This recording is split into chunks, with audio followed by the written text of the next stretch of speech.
Hello, I'm Diana Castillo from Mexico City, and this is the assignment for Lesson 4 of Introduction to Music Production. The goal of this video is to have a greater understanding of a single topic in less than 5 minutes. I'm going to explain how music producers manipulate dynamic range. In audio, dynamic range refers to the difference between the quietest and loudest parts of the signal. It is usually expressed in decibels and specifically refers to the range between the noise floor and the peak clipping level. One way to manipulate dynamic range is the dynamic range compression. Compression is the automatic reduction of gain as the signal level increases beyond a preset level called the threshold. The time required for the gain to reduce when a signal crosses the threshold is referred to as the attack time, and the time it takes to return to the original gain when the signal drops back below the threshold is the release time. Generally, the attack is fast and the release is slow to prevent audible artifacts of the gain change. The effect of compression is to reduce the overall dynamic range of a signal. This can be for musical effect, to make a sound stand out more in a complex mix, or for the purposes of noise reduction in noisy recorders or transmission systems. When a large amount of compression is desired, limiters are very useful. A limiter is a compressor with a very high ratio. A limiter reduces the high amplitude elements of the signal, but leaves the soft and mid amplitude elements alone. Limiters are useful on singers as they are being recorded to prevent recorder overloads from vocal plosives.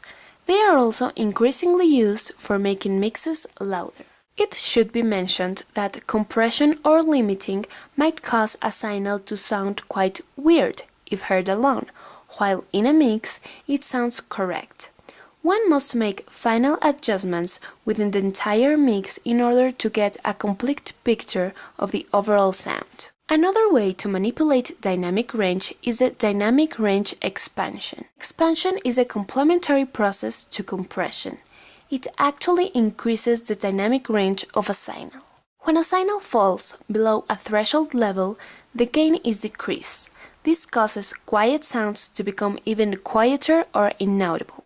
It is used to eliminate low-level noises from signals.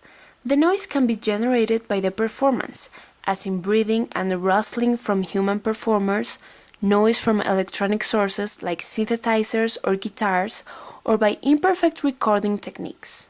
The most common form of expansion is the noise gate, which simply switches off signals that fall below the threshold.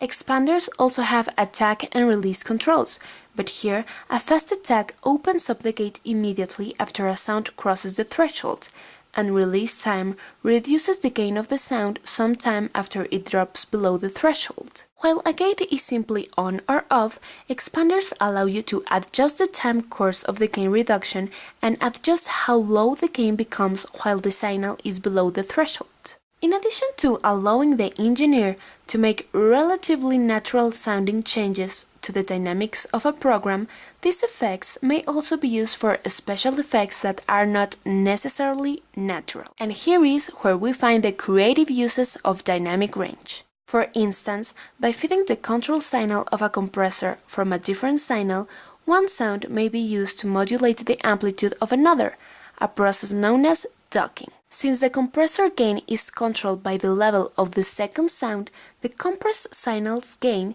is now controlled by that other signal instead of its own level as in normal compression. It can be used to allow an obnoxious announcer to hack a product while the cheesy music's amplitude is automatically turned down as the words are spoken. And it can be used to allow a vocalist to write just above the backing instrumental tracks without having to carefully write the gain of the music tracks. Using a similar technique with the gate allows one signal to gate another, an effect known as keying.